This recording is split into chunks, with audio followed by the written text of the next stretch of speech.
부활하신 주님께서 나타나신 것은 사도들의 부활의 증언, 곧 사도들이 부활의 증인들이 되게 하려 하신 것과 또 사도들에게 성령을 주셔서 호흡으로 그들에게 영을 주셔서 이제 사도들이 말씀을 전하는 권위를 갖게 하신 것, 그리고 오늘 이제 시몬 베드로의 그러한 말씀을 통하여서는 이 소명을 주시는 그런 말씀을 볼 수가 있습니다. 정말 이 구절만큼 많이 설교되고 또 여러 가지로 여러 모양으로 해석되는 그런 말씀은 드물 것입니다. 정말 은혜가 있는 말씀이요, 또 하나님이 한 영혼을 들어서 어떻게 사용하시는지 정말 자상하게 우리 주님께서 3번이나 베드로의 고백을 들으시면서 베드로를 이제 돌이키시는 그러한 말씀을 우리에게 보여주고 계십니다. 베드로는 주님을 3번 부인하였습니다. 그는 도무지 서지 말아야 할 그러한 부끄러운 자리에 섰습니다.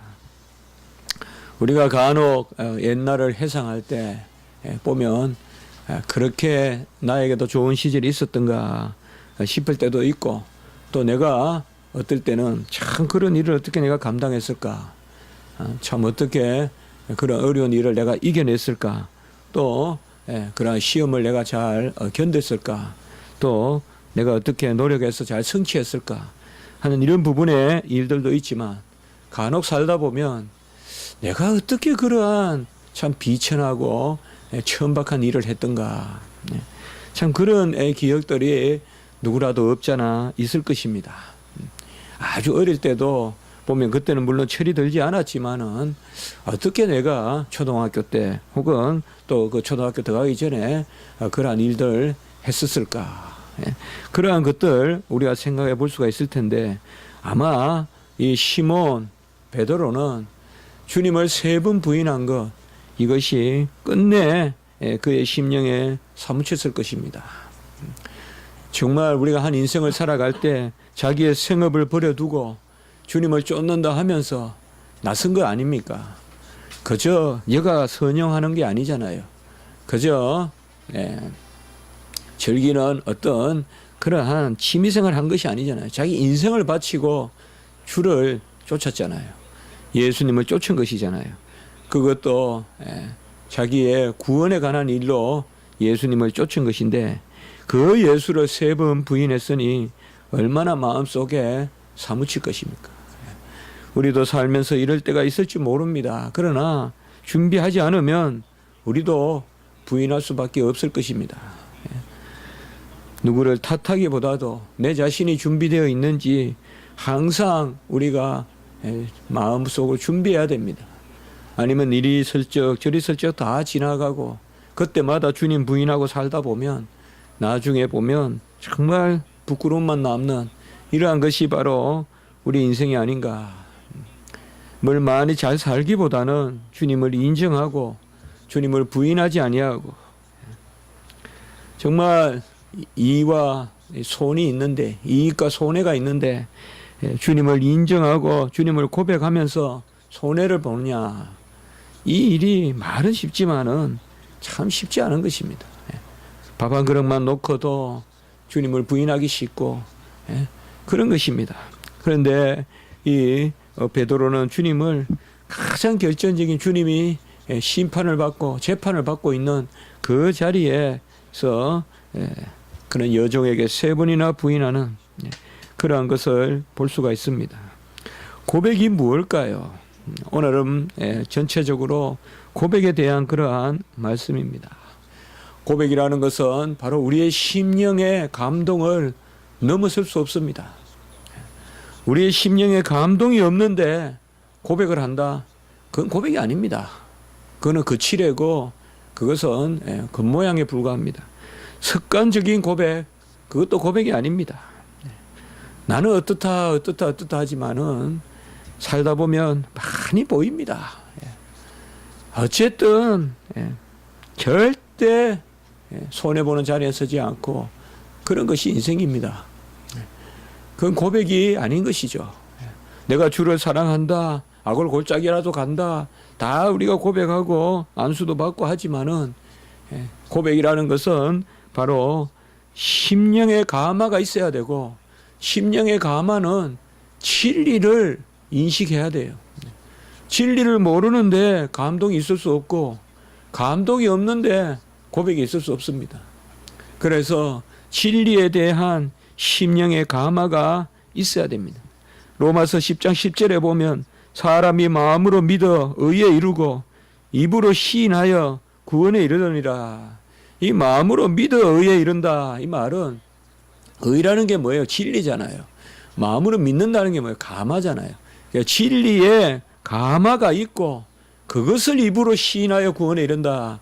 그것을 고백한다라고 우리가 말씀을 볼 수가 있습니다. 그러므로 역으로 달리 표현하면 진리에 대한 심령의 감화가 있으면 그게 고백의 삶이 되는 것입니다. 굳이 입술을 안 돌리더라도 심령의 감화가 있으면, 그래서 무엇보다도 주를 알기에 힘쓰고 주를 배우기에 힘쓰는 것, 그것이 바로 고백에 이르는 그러한 삶인 것입니다. 주님이 먼저 사랑하시고 그리고 베드로를 그물을 버려두고 따르게 하신 것은 바로 하나님 자신입니다. 베드로가 주는 그리스도시요 살아계신 하나님의 아들이라고 가이사 빌립보에서 고백했을 때도 사실 베드로의 고백이 아니라 이를 내게 알게 한 것은 혈육이 아니요 하늘에 계신 내 아버지다라고 이렇게 마태복음 16장 17절에 말씀하고 있습니다. 우리는 베드로의 고백이다, 베드로의 고백이다 많이 이야기하지만은 사실상 엄밀히 말하면 하나님이 주신 감동, 감화지 무슨 베드로의 입술에서 이러한 귀한 고백의 말이 툭 튀어나오고 그게 아닌 것이죠. 그는 여전히 주님이 순한 그 고백을 한 후에 주님께서 고난당하실 것을 말씀하시니까 그리 마옵소서 바로 이어지는 말씀이잖아요. 그것은 베드로의 심령이 온전했다기보다 하나님이 베드로에게 그 진리를 깨닫게 해서, 같이 합니다. 이를 알게 하신 것은 혈육이 아니요 하늘에 계신 내 아버지시다. 이게 우리가 고백하는 것이에요. 저도 신학교 교수하지만은 사실상 날마다 그냥 기도하며 그렇습니다. 그냥 백지장 같아요. 그 A4 용지, 프린터 용지에 쭉 널려있는 백지장 같아요. 전혀 내 심령에 부피가 없고 내 지식에 폭이 없고 깊이가 없는 것 같아요. 아무것도 아는 게 없어요. 오늘 읽어도 전혀 새로운 페이지고 뭐 조금 요령은 늘었을지 몰라도. 그래서 참 믿음의 일꾼들이 옛날에 그 교부들이 또 청교도 신학자들이 칼빈이 루터가 얼마나 깊은 그러한 성찰을 했는가, 영적인 그러한 심오한 사상을 가졌는가, 이런 것을 깨닫게 되는데요. 그러면서도 세상에 무슨 공부하듯이 박사하듯이 그렇게 허탈하지만 않은 것은 하나님이 진리를 주지 아니하시면 누구라도, 제가 아니라 칼빈이라도 하나님이 깨닫게 하셨으니까. 베드로도 혈육이 아니요. 혈육이 뭐예요? 우리의 노력이나 가문이나 내 경력이나 그것이 아니요. 바로 위에 계신 하나님이 알게 하셨다. 우리 주님께서 물으실 때는 이미 감동이 있습니다. 제가 지난주에는 그렇게 설교했죠. 우리 주님께서 명령하실 때에는 이미 그 명령이 마음의 감동을 일으킨다. 그물을 오른편에 던지라 했을 때는 그저 그냥 던져 하는 명령이 아니라 이미 그 말씀에 감동을 담고 있는 거잖아요. 우리가 아주 힘들 때 너 오른쪽으로 가 이렇게 이야기할 때 그것이 단순히 명령이 아니거든요. 우리 안에 감동이고 인도고 말이죠. 어떻게 보면 평강이고 위로고 말이죠. 그 명령이 아니에요. 저도 자네 뭐 그렇게 힘들어하는가? 원하는 대로 그냥 영국 가게. 그 장인어른 그렇게 목사님 그걸 말씀하시니까 그것은 어떤 명령이 아니고 어떤 재촉이 아니고 참 그 따뜻하게 와닿더라고요. 자신이 생기고 말이죠. 바로 우리 주님께서요. 자기네도 물었거든요. 자에게 어디로 갈 것인가. 그것은 어떻게 보면 뭘 물어가지고 이렇게 한다 그러면 따지고 저렇게 한다 그러면 따지는 그러한 물음이 아니거든요. 지난주에는 명령이고 오늘 말씀에는 이제 물으시는 거예요. 주님이 네가 무엇을 원하느냐, 네가 낫기를 원하느냐, 이렇게 물으실 때는 이미 우리 안에 감동이에요. 간혹은 기도 가운데 물으시고 간혹은 기도하러 나오라고 물으시기도 해요. 기도하라고 시키는 거예요. 그 질문을 던지는 거예요. 그래서 그 질문에 대한 답을 기도 가운데 얻도록 하는 거예요. 오늘도 3번 물으시는데 따지려고 3번이나 물으시는 게 아니라 이 3번의 물음 가운데 인도가 있고 평강이 있고 위로가 있다 이 말이에요. 누가 이 말씀을 그렇게 딱딱하게 말해요. 3번 재촉하는 그 말씀으로 듣겠어요. 이것이 바로 주님이 하시는 일입니다. 주님은 오른편에 던져라. 네가 이제 거물을 버려두고 나를 따르라. 이렇게 명령하실 때도 위로가 있고 감화가 있고, 그리고 물으실 때도 감동과 감화가 있는 것입니다. 오늘 베드로에게 묻는 것은 그저 일반 성도에게 네가 나를 따르겠느냐, 좋겠느냐, 믿겠느냐 하는 그러한 일반적인 성도의 소명이라기보다는 특별한 직분의 소명을 말한다고 볼 수 있겠습니다. 그래서 오늘은 특별히 이제 제가 처음에도 말씀드렸지만은 바로 부활하신 주님께서 나타나셔서 직분을 주시는, 소명을 주시는 그 말씀을 우리에게 보여주고 계시는 것입니다. 주의 자녀로서 살아도 우리가 사랑이 있어야 되지만은 특별히 주의 일을 하는 사람들은 그 너머의 심장을 가지고 그 너머의 마음을 가져야 됩니다. 주의 일을 한다고 하면서 온갖 밴댕이 쏙같이 말이죠. 세상 사람보다 더 좁은 속을 가지고 그걸 주님의 마음이라고 내세우고 목회할 수 있겠냐 이 말이죠. 오직 주님의 심장을 가져야 주님의 일을 한다 이 말이죠. 오늘날 목회자들이 그렇게 마음이 넓게 안 엮여지는 게 왜일까요? 왜 그럴까요? 더 따지고 더 옆에 가기 힘들고 한마디 말만 해도 오해하고 좀 받아주고 넓은 달라사 바로 디베라 바다같이 쭉 이 물도 받고 저 물도 받아야 이스라엘의 젖줄이 되는데 그것도 아무것도 받지 못하면서 무슨 주의 일을 한다고 말이죠. 자기 하나도 못 감수해서 성도들보다 맨날 시험에 들어있는 게 목사님이고 이렇게 해서 어떻게 주의 일을 하겠냐. 오늘은 특별히 바로 우리 주님께서 베드로에게 목회적 사명을 주는 것입니다. 로마 캐톨릭은 이것을 아주 교황을 세우는 그러한 일로 자꾸 여기지만은 우리는 그렇게 볼 바가 아니라 바로 성경의 진리는 주님의 소명을 주는 것으로 우리가 여기는 것입니다. 빌립보서 1장 8절에 보면 내가 예수 그리스도의 심장으로 너희 무리를 얼마나 사모하는지 하나님이 내 증인이니라 라고 이렇게 말씀하고 있습니다. 이게 주의 종의 모습이다 이 말이에요. 내가 예수 그리스도의 심장으로 너희를 얼마나 사모하는지.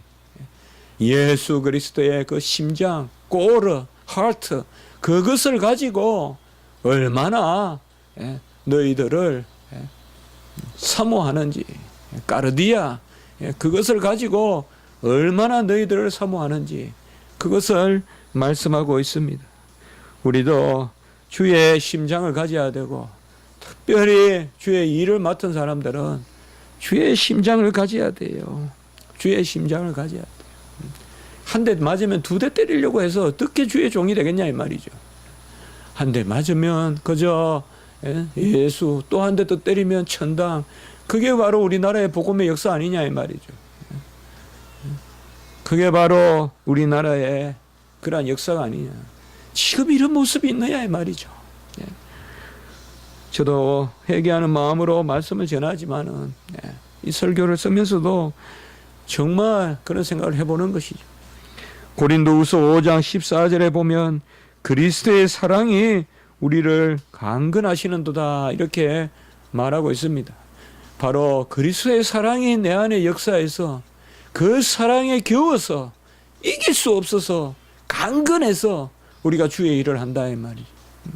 주님의 사랑을 내가 얼마나 크게 받았으면 강건하기 때문에 주의 일을 하지 않고는, 말씀을 전하지 않고는 내가 견딜 수 없어서 부득불 말씀을 전하는, 이것이 바로 주의 종의 모습이다.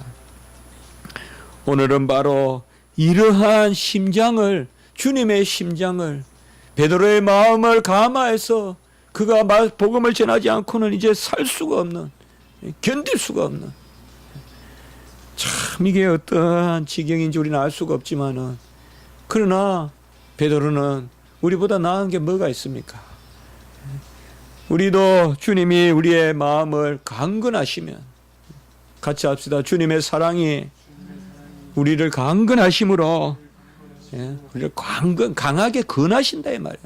강건하심으로 우리가 복음을 전하지 않고는 견딜 수 없는, 이 정도 돼야 감옥에 갇혔어도 찬송하고, 이 정도 돼야 죽음을 앞두고도 그 사람을 향하여 복음을 전하고, 토마스 선교사님 같이 이제 목이 베이는 직전에서도 성경을 내밀면서 말이 통하지 않지만은 복음을 전하는, 그게 우리나라의 성경 전례의 그러한 역사가 아니냐 이 말이죠. 바로 오늘은 세 번을 통하여서 이러한 강건하는 주님의 사랑을 깨닫게 해주시는, 이게 바로 오늘 말씀인 것입니다. 주님은 세 번 물으십니다. 내가 이 사람들보다 더 나를 사랑하느냐? 첫 번째 이렇게 묻습니다.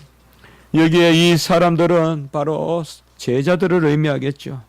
여기에 있는 나머지 제자들보다 나를 더 사랑하느냐라고 우리 주님께서 물으십니다. 우리는 제자들을 사랑해야 되지만은 이것은 제자들을 사랑하지 말라는 것이 아닙니다. 먼저 주님을 사랑해야 제자를 사랑할 수 있다는 것입니다. 우리 성도님들은, 또한 특별히 우리 주의 일꾼들은 먼저 주님을 사랑하는 가운데서 우리 성도들을 사랑하고 서로를 사랑하는, 그것이 순서라는 것입니다. 그래서 이 사람들보다 나를 더 사랑하느냐라고 이렇게 물으시는 것입니다. 나를이라고 이렇게 말했습니다. 내 소유가 아니라, 내 가진 것이 아니라 주님 자신을 사랑하는 줄을 네가 더 사랑하느냐라고 이렇게 물으십니다. 네가 나를 사랑하느냐. 헬라어도 똑같습니다. 우리 영어하고 나를 사랑하느냐, 바로 주님 자신을 사랑하느냐라고 이렇게 물으시는 것입니다. 주의 일은 이때 사람들이 하나하나 뭉쳐서 함께 동역해서 하는 것이 맞지만은, 그러나 그 이전에 각자가 주님을 먼저 사랑하는, 네가 이들보다 나를, 이 모든 사람들보다 나를 더 사랑하느냐라고 이렇게 묻습니다. 주님 그러하이다. 내가 주님을 사랑하는 줄 주님께서 아십니다라고 첫 번째 대답을 합니다. 베드로는 그리스도를 주라고 부르면서 주여라고 부르는 것입니다. 여기에 호칭이 중요합니다. 쿠리에, 주여. 우리가 부활 후에 주라는 말이 이제 많이 등장한다고 그랬죠. 이때부터 이제 이 구약의 아도나이, 바로 주라는 말이 신약에서는 쿠리오스가 되고, 이 쿠리오스라는 단어가 이제는 예수님으로, 구약에는 주 이라면 하나님이신데 이제 신약에서 주 이러면, 그러니까 쿠리에 이렇게 혹격으로 주여라고 부릅니다. 주여 그러하이다. 내가 당신을 사랑하는 줄 당신이 아시나이다 라고 이렇게 직역을 하면 해석이 되겠습니다. 그러니까 주님이시여, 내가 당신을 사랑하는 줄 당신이 아나이다 라고 이렇게 말합니다.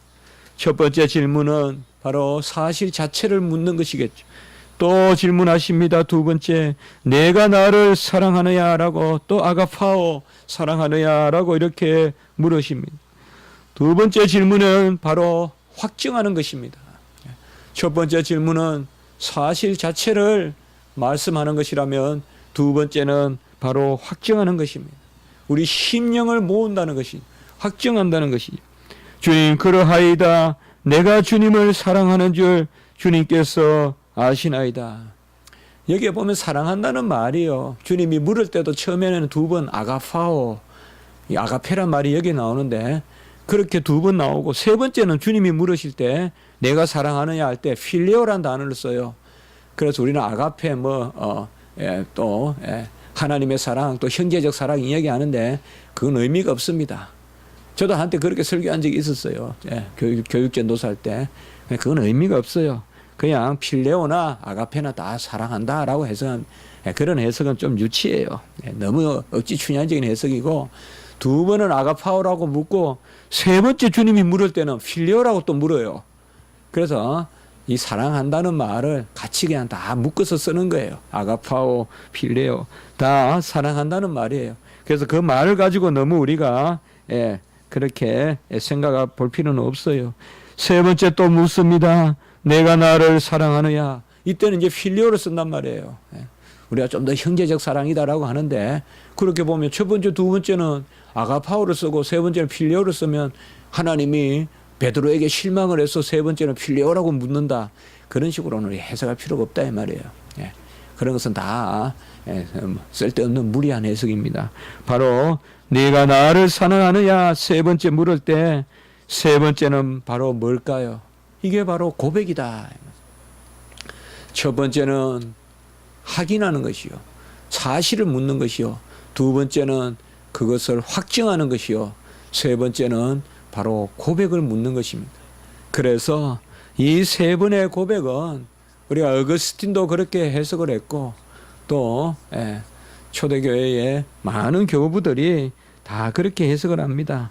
이것은 베드로가 세 번 바로 주님을 부인한 것을 다시금 깨닫게 하면서 그를 돌이키는 그러한 우리 주님의 은혜, 그것을 표현한다라고 이렇게 해석하고 있습니다. 세 번째 질문할 때 특별히 근심하여 이르되라는 이 말이 나옵니다. 첫 번째, 두 번째는 없는데 세 번째 근심했다. 이 루페오란 단어가 나오는데 근심했다라는 말이 뭘까요?